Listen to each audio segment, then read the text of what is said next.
Crime Stories with Nancy Grace.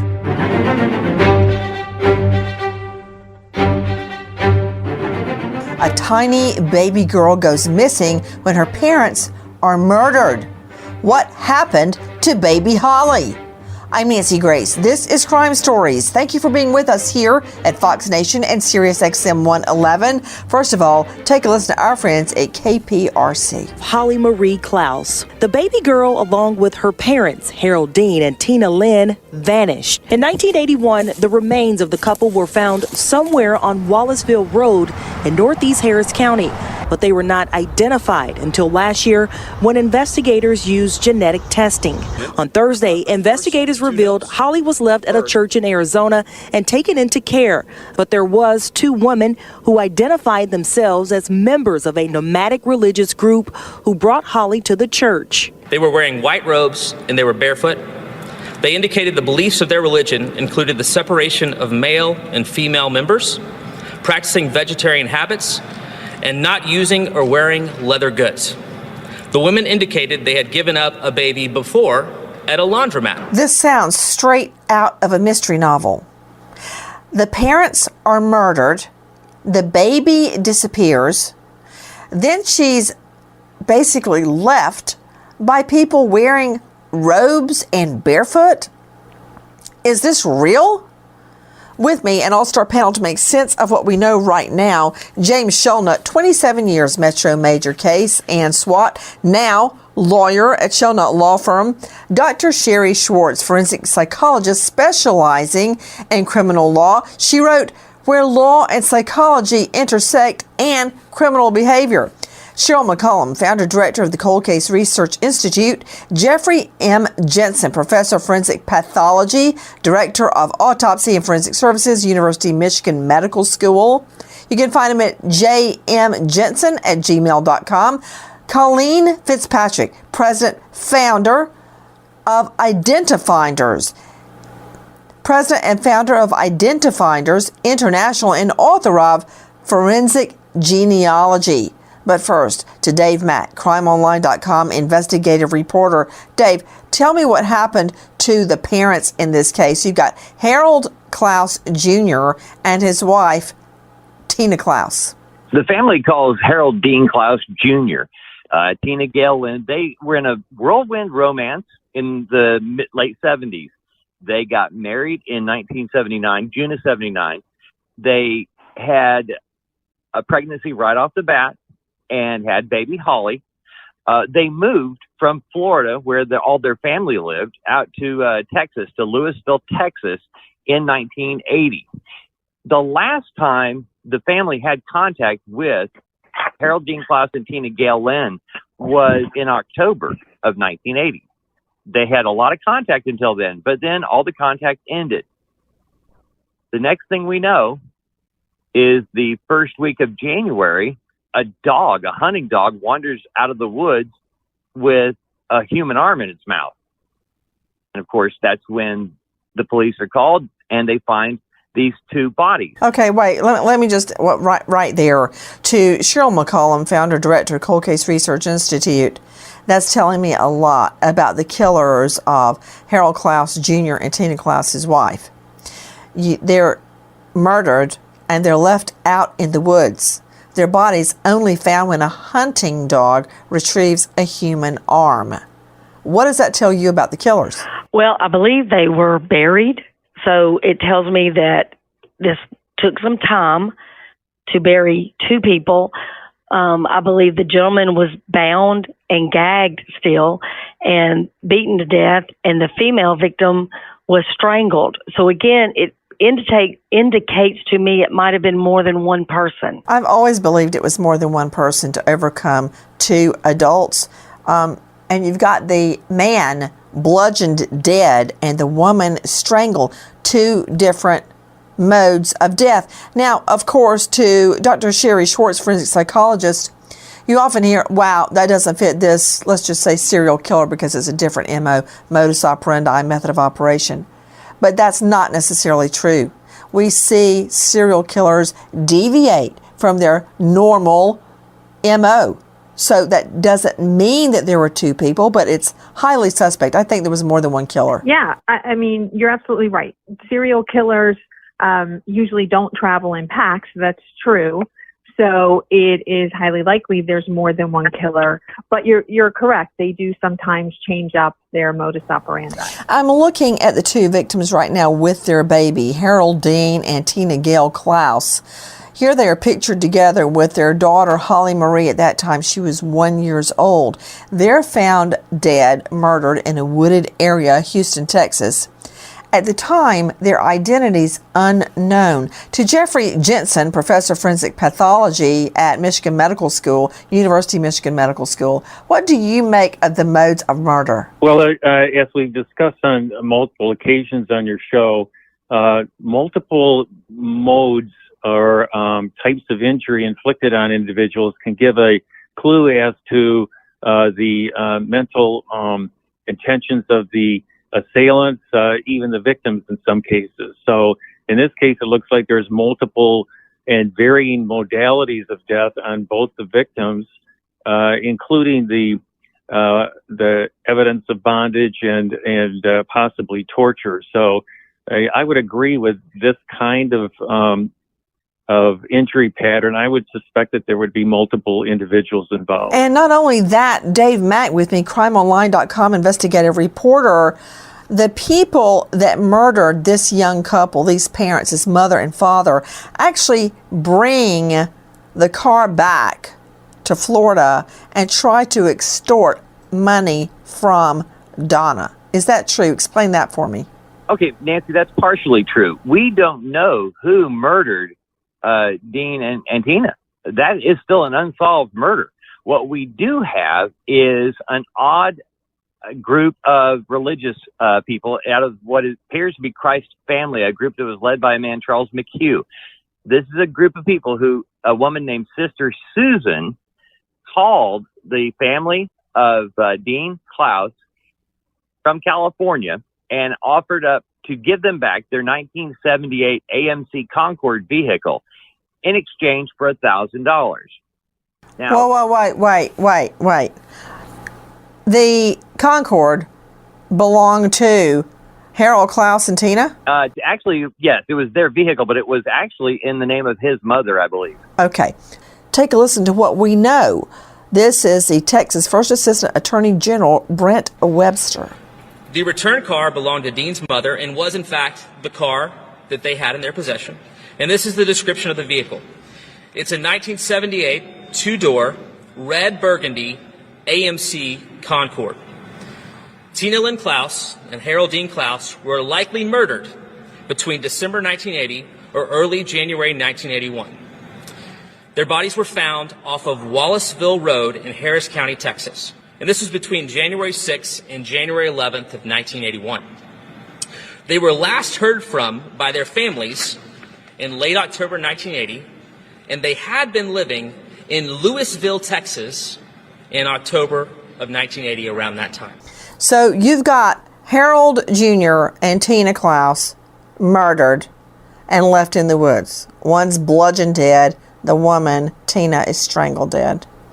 Then you've got this so-called religious group turning up, trying to make money off the dead couple's car. Basically holding the car for ransom, saying, if you give me $1,000, I'll give you your car back. Is that right? No, actually, Nancy, they didn't know that Dean and Tina were dead. Their bodies were not identified. The bodies were found in the woods. I'm not saying they did know. I'm saying that these two are murdered and left in the woods, and then this so-called religious group just happens to have the car of the dead couple, trace it back to the owners in Florida, and try to sell it back to the owners. Yes, to a degree, because in reality, Dean's sister Brenda said that Dean had become infatuated with a cult, and that's where he met Tina. Then this religious group shows up, and they claim that Dean and Tina have joined their group, that they're getting rid of all of their possessions. And if Dean's family wants the car back, they'll bring it to them for $1,000. How is that any different from what I just said? Because first of all, they don't, the religious group that has the vehicle, okay, they're not allowing Dean's family to talk to Dean and Tina. They're going on a lie. The family now believes that Tina and Dean have joined this religious cult and that they can buy the car back. They don't know that Tina and Dean are dead. Yeah, and? Anyway, that's where it is. So maybe it was exactly what you said and I just misunderstood. I actually think it's exactly what we're both saying. Okay. They say, we'll get your car back to you for $1,000 because we don't believe in possessions, but you can have the car for $1,000. Yeah. Okay. And the family says, we want to talk to Tina and Dean. And they said, well, no. And so that's when Dean's family called the cops when they met to get the car. That made perfect sense to me. Did it make perfect sense to you, James Shelnut? Oh, it did make perfect sense to me. Okay, Cheryl McCollum, it does make sense to me.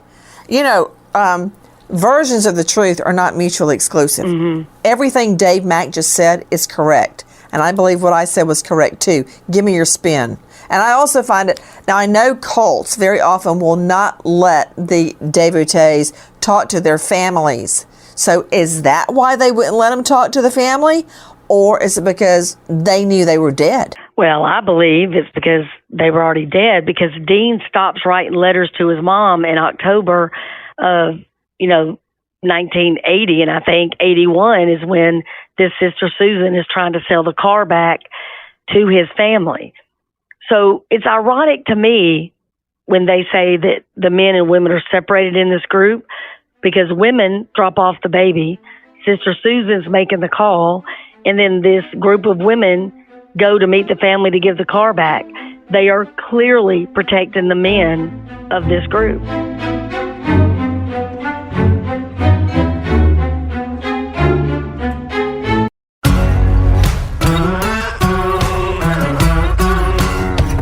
Crime Stories with Nancy Grace.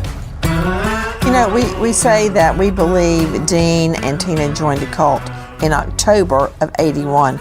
There's this picture of them in their own home, we think, with baby Holly, which is the point of all this. Baby Holly goes missing. And they have on regular clothes in their own home, and they're not in a cult in January of 1981 based on this photo. So they would have had to be approached by the cult, join the cult, live with the cult, give up their car, all of that by October. Is that possible? Is that what happened? What about it, Dr. Sherry Schwartz? I mean, I suppose it's possible, but it doesn't sound like, from the evidence that's available, right, the picture, that's what did happen, right? The family maybe believed that. I'm interested to know, why would they believe that these two joined up with a cult? But also, one of the things that I think of is the Manson family victims, if it was in fact the cult involved in this murder, certainly weren't members of the Manson family. Right. Now, what were you telling me, Dave Mack? You said that Harold, as you're calling him, Dean Klaus Jr., had been involved in a cult before he met Tina? That is according to his sister, Debbie Brooks. She said that Harold had been involved in a religious sect / cult in the 1970s. He then became infatuated with Tina after returning from what Debbie called a misadventure with that group. Okay. Is this the cult that had and handed over baby Holly? Experts say there's a 9 out of 10 chance that the nomadic Christ family, whose child molester leader convinced followers to give up their children, had the little girl after her parents were killed. Take a listen to our friends at KPRC2. Authorities say back in 1981, the families of Tina Lynn and Harold Dean received a phone call from someone in California who said she was Sister Susan. She wanted to return Tina and Dean's car in exchange for money. She further stated that Tina and Dean had joined their religious group and no longer wanted to have contact with their families. They were also giving up all of their possessions. And from there, investigators said Sister Susan met with the family at the Daytona racetrack in Florida. That's when investigators say that they were taken at least 2 to 3 women and a man in custody. But right now, they're still looking for a police report. and they are asking anyone if they have any information to contact the Texas Attorney General's office. So, Sister Susan and others from this so-called Christ's Family cult show up at the Daytona racetrack to hand over the car. Did anybody mention, okay, here's the car, where's the baby? Dave Mack? Not that we know of. All we know is that whatever answers these people gave to the family was not sufficient enough for them, to keep moving without looking into everything. They called the police. And that's the thing that was said in that report. A police report was made out at the time in 1981, but they can't find it now. Oh. And the women were not detained. Okay, I don't understand that at all. So the women and a man were taken into custody because they had the couple's car, but they were let go. I guess that was founded on the belief that Dean, Harold Jr., had actually joined the cult because he had been with the cult in the past. Is that right, Dave Mack? That's what it appears to be, Nancy. So what can you tell us, Dr. Sherry Schwartz, about giving up all your possessions and cutting off contact with your family when you join a cult? Is that true? That does seem to be how it goes, because everything goes to the cult leader. And when people join up with the cult, they typically don't join up because they believe in the cause.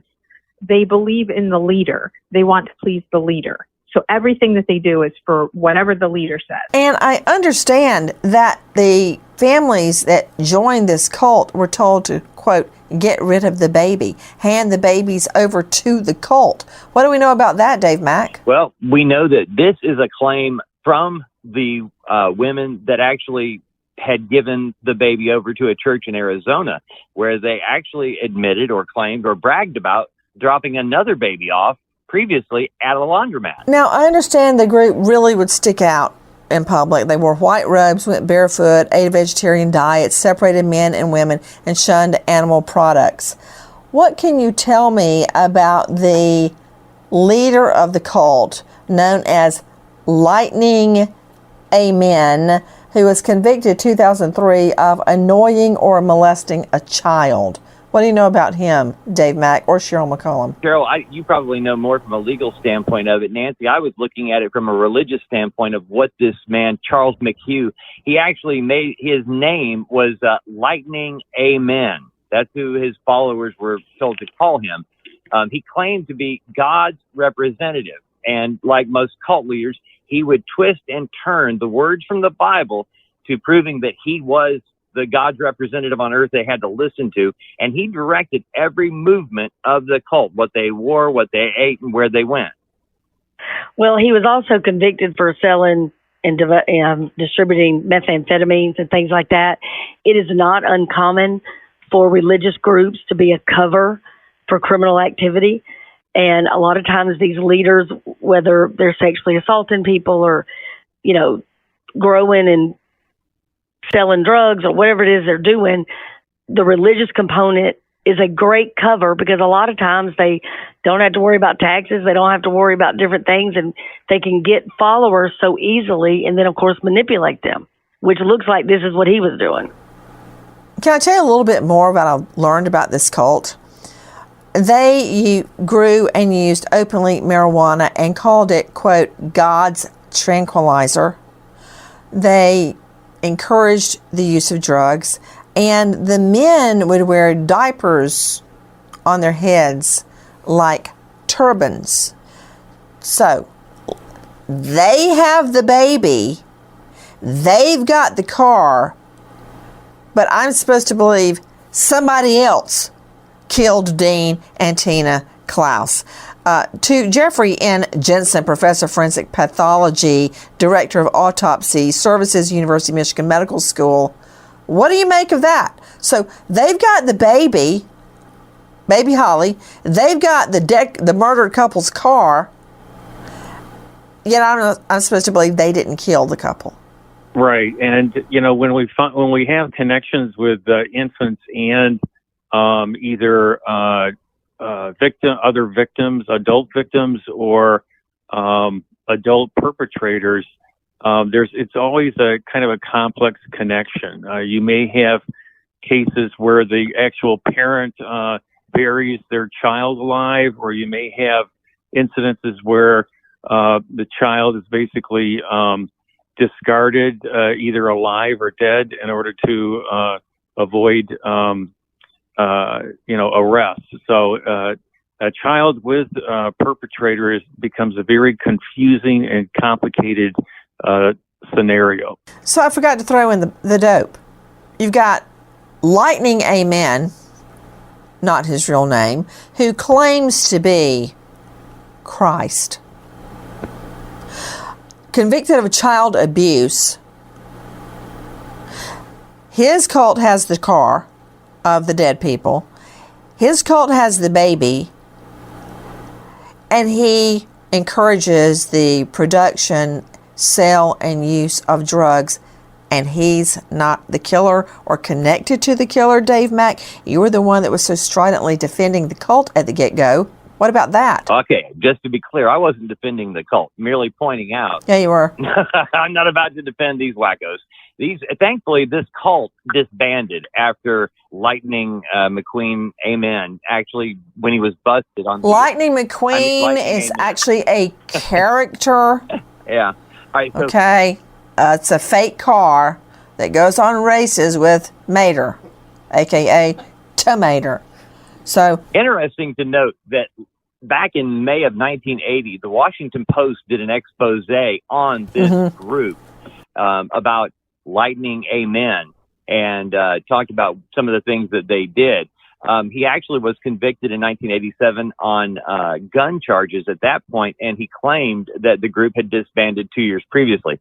I think it's an obvious connection that the people with the car are the people that killed the couple. But the issue here, again, is that they were not identified. At this point, the family still believes that Harold Dean and Tina are living a religious life with the cult. They don't believe they're dead. They don't know this.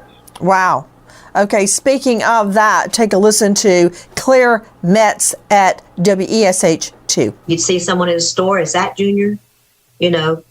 But it never was, of course. They knew nothing of their loved ones. Then, last year, they learned the bodies of a couple found murdered near Houston back in 1981 were Junior and his wife, Tina. It's very heartbreaking knowing that they had been killed that long ago, and we never knew it. Their bodies just dumped in the woods. Genetic genealogy linked the murder victims to their families, but baby Holly wasn't with the remains. I'm trying to gauge, James Shelnut, you and I have dealt with a lot of crime victims. The emotions this family went through. For all these years, they think their own relatives have basically turned their backs on them, joined a cult, and were never heard from again. Ever. Only to find out, decades later, they were murdered. In fact, Dean was bound before he was murdered, which tells me he tried to fight back. I mean, crime victims' families have it bad enough, much less to go all those years, probably angry that Dean and Tina had left the family and had no contact with them, only to find out they had been murdered all this time. Oh, it's almost like they've lost them twice, right? They lost them the first time when they lost connection with them, when they felt like they were abandoned. And then now they have these feelings of guilt that maybe they didn't look a little bit harder, didn't push a little bit harder over the years for police to open up a real missing persons investigation. And then now they wind up dead, and they're suddenly probably planning a new memorial service. They've been victimized several times over this. I agree with Cheryl McCollum. I think I shared this with you at one point. After Keith's murder, my fiance's murder, I would have nightmares that he really hadn't been murdered. He just went away and didn't want me to know.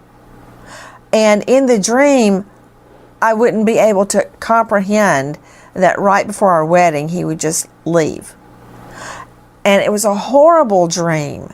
And then when you'd wake up, you'd realize it was even worse, that he really was murdered. But in that dream, in those moments, and I would have it repeatedly, of the abandonment of just someone you love deeply turning their back on you.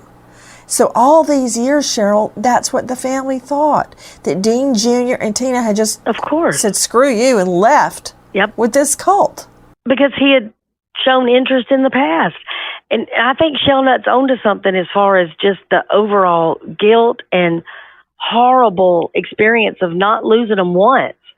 But then there's the aspect of the baby. The baby was not with them. So they have no idea now. Did animals drag the baby off? Did the people keep the baby? Has something horrible happened to the baby at another location? So now they have that to deal with too, on top of knowing that these two young people. Oh, dear Lord, you're right. Right. Think about it, Dr. Sherry Schwartz. You're the forensic psychologist. All these years, the families of Dean Jr. and Tina think, well, they chose to leave us. They didn't love us enough. They've chosen their own life, and they've left with baby Holly. Then they find out Tina and Dean have been murdered when a dog shows up with Dean's arm, for Pete's sake. And they have no idea where baby Holly is. I mean, that's hell on earth, Doctor. Yes, it is. And imagine the how they've lived with the trauma over the years, and now it's compounded because not only were they find out they're murdered, but brutally murdered, such that there's body parts floating around, right? And where is the baby? And now even beating themselves up more. Why didn't we do more?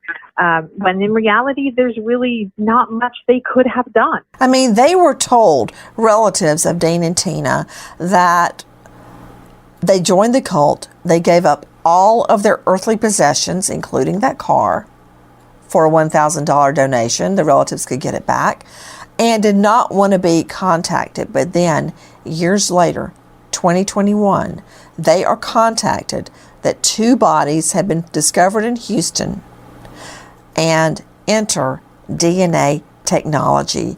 Take a listen to our friends at Inside Edition. 42 years ago, Tina and Dean Klaus and their infant daughter Holly vanished without a trace. The year was 1980, and that was the last time their families ever heard from them. Tina, Dean, and baby Holly had simply disappeared. Where were they? Were they even alive? Nobody knew. 3 months later, the bodies of a man and woman were discovered badly beaten and dumped in the woods outside Houston. The man was bound and gagged. The woman had been strangled. They were never identified until now, using modern DNA technology. They did have some remains that have been kept aside. We took pieces of those and extracted DNA from them. What did you find? What we found was the people that they were related to. And so I picked up the phone and called someone that we knew was related to these victims and asked them if they had ever had missing family members. And they immediately said yes.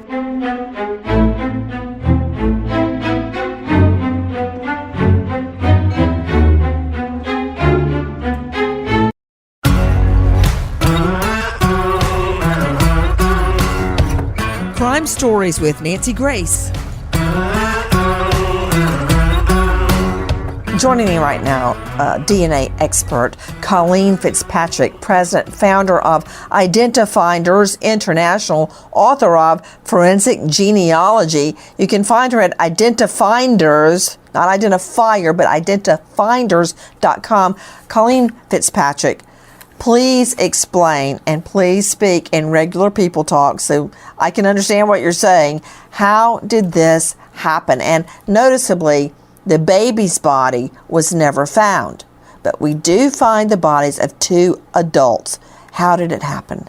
Well, Nancy, what happened is we had just received a grant from AudioChuck to do several cases using genetic genealogy. And one of our genealogists, Misty Gillis, had spotted this couple, which seemed to go together. They had already been DNA tested, and they showed they were not related, but they could be married. So we took those cases, and it took several months to get the DNA analyzed and in shape. And then, but how do you get the DNA when a body's been skeletonized? Oh, well, you send the bone to an extraction lab, and there's, very very good ways of, extracting the DNA from the bone matrix, because DNA is hiding in the bones. And of course, there's a chemical analysis that can pull it out. How difficult is that? Well, for remains that are in good shape, it's not that difficult at all. It's done every day. Extraction is done by bones. I think we use the bones, but you can also extract DNA, of course, from semen, from blood, from tissue samples. In this case, we had a couple of bone specimens sent to our lab in very old remains. I mean, we worked on cases from the 50s. We have a case in the 30s, and that requires ancient DNA analysis similar to what you use for mummies. Wow. Okay. I've got to write that down. Ancient DNA analysis. Is that what you just said? I sure did. And that's used for instance, Egyptian mummies. Yeah, wow. That's used for, it's even been used for cavemen. I could listen to you talk all day long. Let me understand. When you extract DNA from, say, an arm, a skeletonized arm, do you scrape along the surface of the bone, or do you have to go into the center of the bone and get bone marrow? Is that where you get bone marrow, from the center of the bone? Well, my understanding, by then the marrow's gone. It's just the matrix of the bone itself. The bone is cleaned, so there's no contamination from the environment. It's cleaned with ultraviolet light and other chemical protocols. And then the bone is drilled, and then it's ground into a powder. And the powder has a lot of surface area, and that, allows the DNA to be pulled out of that chemically. Okay, Colleen Fitzpatrick, I believe I asked you to dummy down for me. Could you at least say that a little bit more slowly? Okay. Start with the bone being cleaned. Did you say with ultraviolet light? Yeah, because you don't want to have contamination around. You don't want the surfaces, surface has been in the soil. It's been probably handled. And so the first thing you do is clean it so that when you get the DNA out of it, the DNA belongs to the person that owns the bone. It's not the person handling it. It's clean. And so you drill in the bone and you get DNA from... But what does ultraviolet light have to do with it? It kills germs. It kills bacteria. Ah, yes. Okay, right. Then you drill in, and then you grind that portion of the bone down to powder, and from that you extract the DNA. Yeah, you either drill it or you section the bone and then you grind it into powder. And then there's a chemical process of dissolving the bone, and then the DNA is left behind. Okay, so and then once you get the DNA, I assume that you enter it into the DNA data bank to see if it matches anyone missing or dead. Otherwise, you have to pull a Paul Holes, as I say, like in Golden State Killer, and do genetic genealogy way back to the grandma, and come all the way down to present day, and see who was living in the area, who traveled to the area, and start calling them. But in this case, how did you connect? How was it connected to the relatives? Well, Nancy, we did the same thing that Paul did. We did genetic genealogy. So you have the DNA, and typically, the law enforcement will send the DNA to a lab. They will make a profile. They will upload it to CODIS and look for matches. Well, we do the same thing. We have the DNA, we send it to our lab, we generate a profile, and we upload it to the database using it looking for matches, except we use a different profile, different database, and different kind of matches, but it's the same process. In the end, we come up with a list of people that are related. We call them DNA cousins. They share DNA with our unknown. And it's like a big Sudoku puzzle, because you may have a first cousin, a second cousin once removed, a great nephew, and you take those people, and what we do is basically keep rearranging them in a way until there's the only one way it makes sense, like a Sudoku puzzle, and the missing piece is the person you're trying to identify. Has anybody ever told you, Colleen Fitzpatrick, that you're brilliant? Because I could listen to you all day long. Where were you when I was trying DNA cases? Because anybody that can compare this to Sudoku and it makes sense and I can understand it. Look, I'm a JD. I'm not a brilliant scientist like you and so many other people on this panel. And I don't expect jurors to be. But you just made that so understandable. So now we have the two dead bodies. Now we know they're Tina and Dean Jr. The relatives are contacted and they're like, well, what about baby Holly? Take a listen now to Texas First Assistant AG Brent Webster. In late December 1980, or early January 1981, the families of Tina Lynn Klaus and Harold Dean Klaus received a phone call from someone identifying herself as Sister Susan, who explained she was calling from Los Angeles, California, and wanted to return Tina and Dean's car to their family. She further stated that Tina and Dean had joined their religious group and no longer wanted to have contact with their families. They were also giving up all of their possessions. Sister Susan asked for money in exchange for returning the car to Florida, where the family lived. The family agreed, but contacted the local authorities about the situation. The family agreed to meet Sister Susan at the Daytona racetrack in Florida. The family described meeting 2 to 3 women and possibly one male, and once again, these women were wearing robes and appeared to be members of this religious group. So, Dave Mack, fine, I've got the car, but did the same Sister Sarah indicate where's baby Holly? No, she didn't tell the family in Florida anything other than that Dean and Tina no longer wanted any contact with them. But we know that baby Holly was dropped off by women wearing the same type of robe, wearing barefooted. They dropped baby Holly off at a church in Arizona. Take a listen again to Assistant Attorney General Brent Webster. Baby Holly was left at a church in Arizona and was taken into their care. 2 women who identified themselves as members of a nomadic religious group brought Holly to the church. They were wearing white robes and they were barefoot. They indicated the beliefs of their religion included the separation of male and female members, practicing vegetarian habits, and not using or wearing leather goods. The women indicated they had given up a baby before at a laundromat. It is believed that this particular group traveled around southwestern United States, including Arizona, California, and possibly Texas. There were sightings of this religious group around the Yuma, Arizona area in the early 80s. The women members would be seen around town at various points asking for food. Then, after 4 decades, a miraculous twist in the case. Listen. Through collaborative efforts of the Texas Attorney General's Office Cold Case and Missing Persons Unit, the Louisville Police Department, the Volusia County Sheriff's Office in Florida, the Arizona Attorney General's Office, the Harris County Sheriff's Office, and the National Center for Missing and Exploited Children, I'm excited to announce that baby Holly has been located alive and well 42 years later. I also am happy to announce that the National Center for Missing and Exploited Children have offered and will be paying for Holly to be reunited in person with the Lynn and Klaus families. Holly has been notified of the identities of her biological parents and got to meet her extended biological for the family for the first time this Tuesday. They hope to meet in person soon, and NCMEC, the National Center for Missing and Exploited Children, is going to facilitate that meeting. And now take a listen to our friends at Inside Edition. After all these years, the mystery of what happened to Tina and Dean was finally resolved. But what about baby Holly? Could she still be alive? This week, we finally know the astonishing truth. I'm excited to announce that baby Holly has been located alive and well. And here she is, now 42 years old and living in Oklahoma. She's a mom of 5 kids, and can you believe it? She's also a grandmother.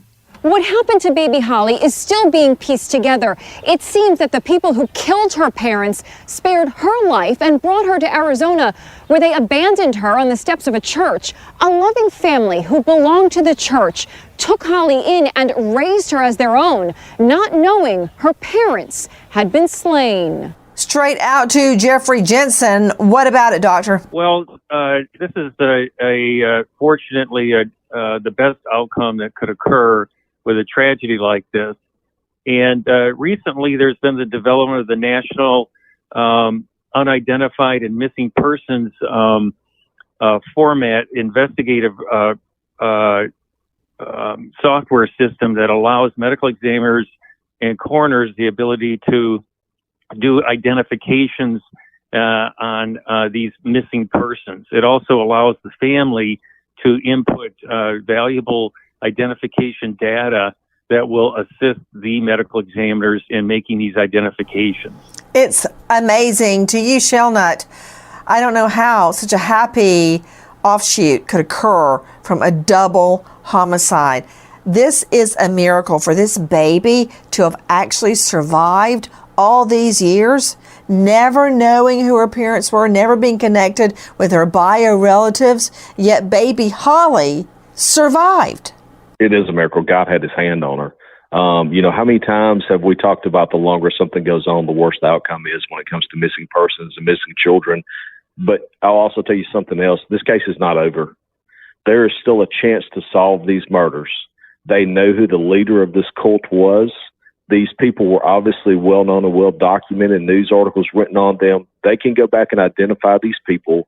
They need to start conducting interviews, and they need to dedicate some manpower to this and get this murder solved. That would be the ultimate closure for the family, to get this child back, who's now a grown woman, but to also have justice for these two murdered family members. Yeah, I'm so happy we found Holly, but I'm not letting go of the murders. Take a listen to the Assistant AG. If you have any information regarding these murders, we ask that you come forward. Even if it's a piece of information that may not be concrete evidence, we need to find pieces of the puzzle to solve this crime. The Texas AG's Office Cold Case Unit and the law enforcement agencies that work with us are committed to bringing justice in this case. We wish Holly the best. We're grateful that we found her, but we must continue with our purpose of finding who murdered this couple. Colleen Fitzpatrick, weigh in. It is an open homicide investigation right now, and should there not be a CODIS hit, to the DNA, we could certainly try and solve it using forensic genealogy.